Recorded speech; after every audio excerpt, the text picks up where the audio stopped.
আমি স্যার এটাও শুনেছি যে এই বিষয়ে একটা চূড়ান্ত সিদ্ধান্ত তাদেরকে নিতে হবে, হয় তারা বাংলাদেশি পাসপোর্ট রাখবেন অথবা তারা আমেরিকান পাসপোর্ট রাখবেন। আমি এমনটিও শুনেছি যে বলা হয়েছে যে প্রধান উপদেষ্টা ডক্টর মোহাম্মদ ইউনূসের লাল পাসপোর্ট বানানো হয়েছে, মানে তার কোনো সবুজ পাসপোর্ট বা বাংলাদেশি পাসপোর্ট ছিলই না, সো তাকে বানাতে হয়েছে। তার মানে পাসপোর্ট না থাকলে তিনি এতদিন কিভাবে আসা যাওয়া করেছেন, তার অন্য দেশে পাসপোর্ট হয়তো তিনি, এরকম শোনা যাচ্ছে, কিন্তু কোথাও থেকে এটা ক্লারিফিকেশন করা হয়নি। কিন্তু আমি যেটি শুনতে পেয়েছি যে এই 2-1 দিনের মধ্যেই এটি চূড়ান্ত করতে হবে যে তারা, আপনি জানেন ডক্টর আলী রিয়াজ তিনি দীর্ঘদিন ধরে আমেরিকায় বসবাস করছেন, আরো মানে অন্তত 8 থেকে 10 জন এই সরকারে রয়েছেন যারা আমেরিকান নাগরিক। বলতে পারেন যে আমেরিকা বাংলাদেশ চালাচ্ছে আমেরিকান নাগরিকরা, রাইট? তো এটি আমাদের মানে বাংলাদেশের আইনে এটি বেআইনি, এটি পারা যায় না। ফলে তাদেরকে আইন সিদ্ধ হতে হবে এবং তাদেরকে যে কোনো একটি দেশের প্রতি লয়াল থাকতে হবে। এই সুরাহাটি সেনাবাহিনীর পক্ষ থেকে বা সশস্ত্র বাহিনীর পক্ষ থেকে চাওয়া হচ্ছে। এই বিষয়ে আপনি আমাদের কিছু ধারণা দিতে পারেন কিনা? দেখুন, ঢালাওভাবে সবাই মার্কিন নাগরিক এটা বলার সুযোগ নেই। এখানে ডাচ নাগরিকও আছেন, ব্রিটিশ নাগরিকও আছেন, কানাডিয়ান নাগরিকও আছেন বলে জানা গেছে।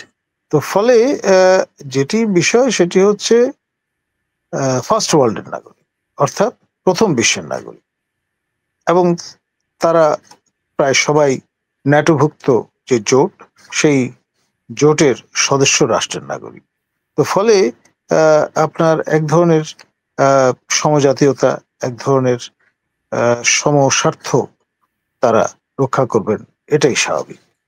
এবং এখানে আপনার এই বিশেষ পরিস্থিতিতে যেখানে একটি মাত্র তাদের আরুদ্ধ কাজ ছিল, সেটি হলো নির্বাচন আয়োজন করা এবং রুটিন দায়িত্ব পালন করা, সেই গণ্ডি থেকে বেরিয়ে তারা তাবৎ যত কাজ আছে, এই চট্টগ্রাম বন্দর হস্তান্তর, তারপরে মানবিক করিডোর সংস্থাপন এবং নানান অজুহাতে এই পুরো প্রক্রিয়াটিকে প্রলম্বিত করে আপনার অনন্তকাল ক্ষমতা আঁকড়ে বসে থাকার একটা কায়দা নকশা মোটামুটি প্রায় চূড়ান্ত করে ফেলেছেন। এখন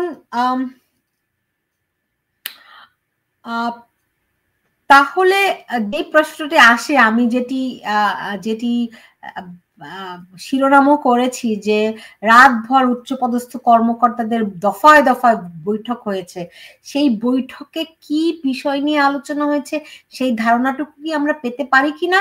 আরেকটি প্রশ্ন খুব জোরে সোরে, যে অনেকদিন ধরে আপনি যে 3 জনের কথা একদম শুরুতে বললেন, তাদের নাম আমি উচ্চারণ করতে চাই না, আই ডোন্ট লাইক ইট, কিন্তু তারা খুব চাপ তৈরি করছে সেনাপ্রধানকে বদল করার জন্য। সেনাপ্রধান বদল হতে পারেন কিনা এরকম কোনো আভাস আপনার কাছে আছে কিনা? দেখুন, যারা বিপ্লবী তারা তো ইতিমধ্যে একটি দাবি আদায় করতে সক্ষম হয়েছে, অন্তত মোটা দাগে। সেটি হচ্ছে আওয়ামী লীগের উপর কার্যক্রমের উপর এক ধরনের ব্যান আরোপ করা, এবং দ্রুততম সময়ের মধ্যে ইলেকশন কমিশন সেভাবে রেসপন্ড করেছে। এখানে আপনার 30 দিন 30 কর্মদিবস বেঁধে দেওয়া হয়েছে।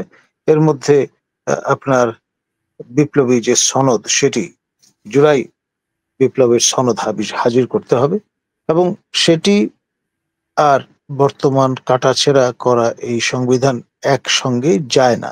তো ফলে সংবিধান যদি বিলুপ্ত হয়, তাহলে আমাদের মহামান্য রাষ্ট্রপতি শাহাবুদ্দিন চুপ্পু তিনি তার লুকা স্ট্যান্ডি হারিয়ে ফেলেন, এবং তার সঙ্গে জেনারেল ওয়াকারের দিকে যারা আপনার অঙ্গুলি নির্দেশ করে আছেন, তারা কিন্তু মানিক জোর হিসেবে ট্রিট করা শুরু করবেন এই দুজনকে। ফলে হয়তো দেখা যাবে যে তারা প্রিভেইল করছেন না আর, অথবা প্রিভেইল করছেন, ইদার অর।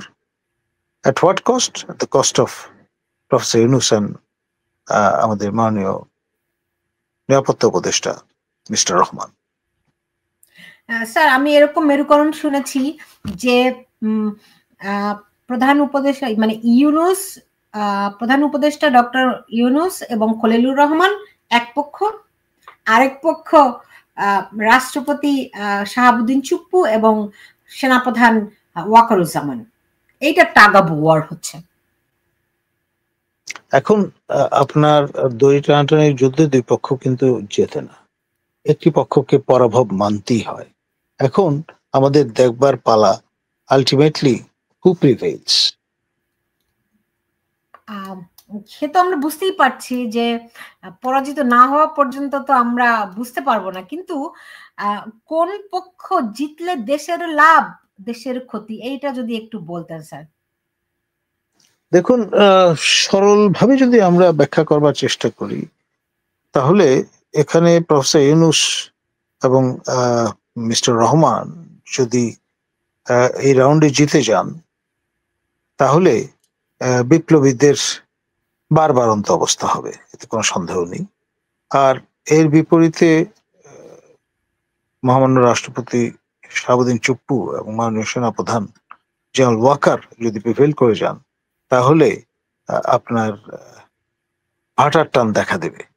অর্থাৎ যেই জোয়ারে ভাসছিলেন সবাই, সেই অবস্থাটি আর থাকবে না।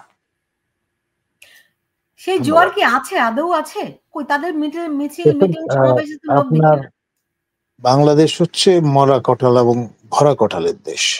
সেই ভরা কটাল এখন বিদায় নিয়েছে, মরা কটালের সময় চলছে।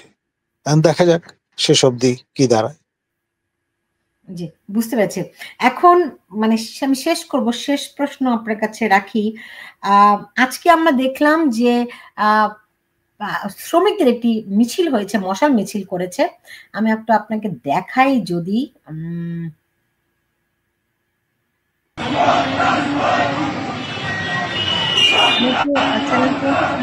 দেখাচ্ছি।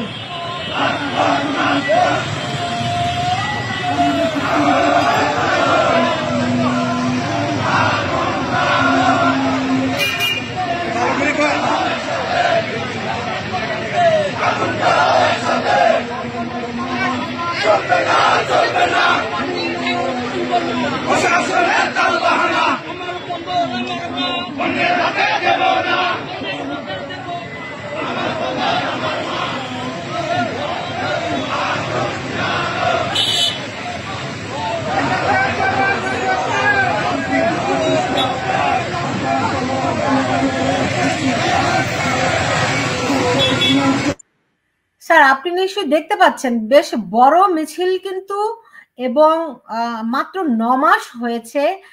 এখনই যদি বলে যে ইউনূস সরকারের গদিতে আগুন জ্বালো একসাথে, দিস ইজ টু আর্লি কিনা স্যার? আমি তো মনে করি না। 9 মাসে আমাদের মুক্তিযুদ্ধ সম্পন্ন হয়েছে। 9 মাসে বিপ্লব যদি পরিণতি পায়, তাহলে অবাক হওয়ার কি আছে?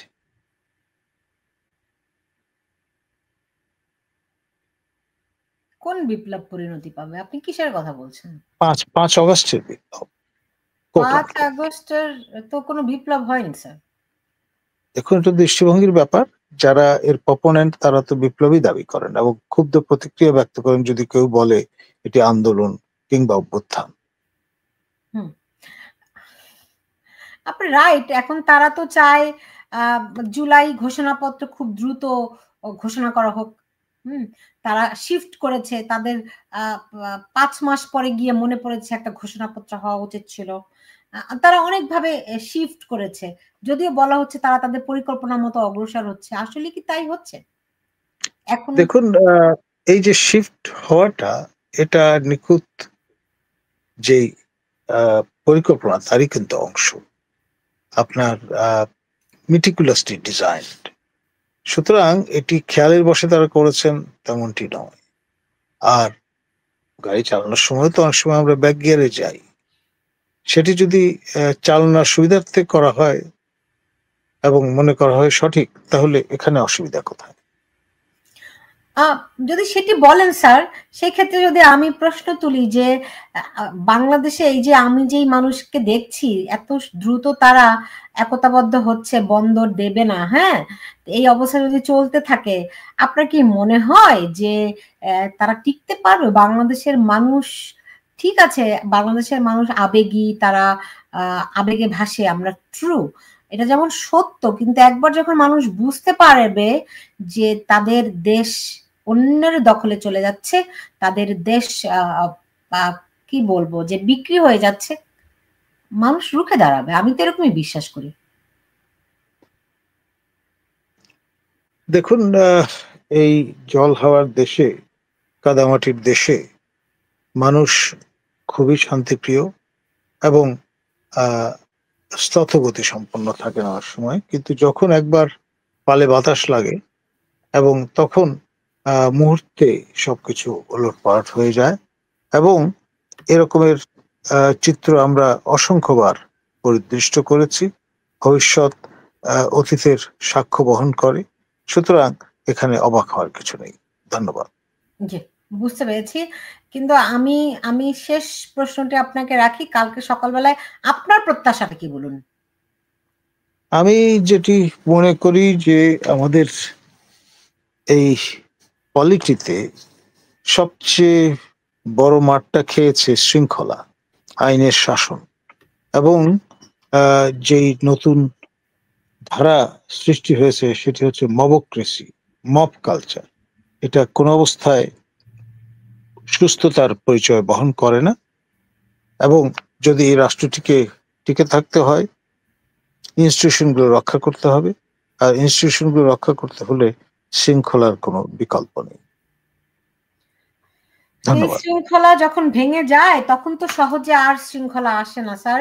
তারপর আমরা অপেক্ষা করব যে কি ঘটে সেটি জানানোর জন্য। এর মধ্যে আমরা দেখেছি যে ধরেন একজন একজন মানে আর্টিস্ট, একজন চিত্রকর্মী, রাইট, নুসরাত ফারিয়া, তাকে আটক করা হয়েছে।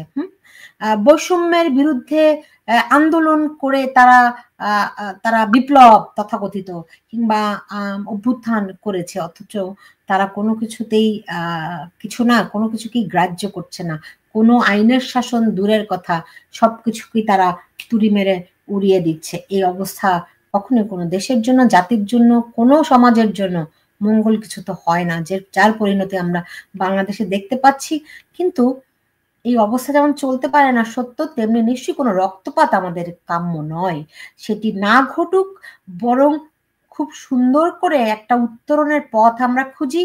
জনগণের ক্ষমতা জনগণের হাতে পাক, জনপ্রতিনিধিদের হাতে যাক, দ্রুত একটা নির্বাচনের মধ্য দিয়ে দেশে জনগণের প্রতিনিধিদের হাতে দেশের ক্ষমতা যাক, আমরা সেটি কামনা করি।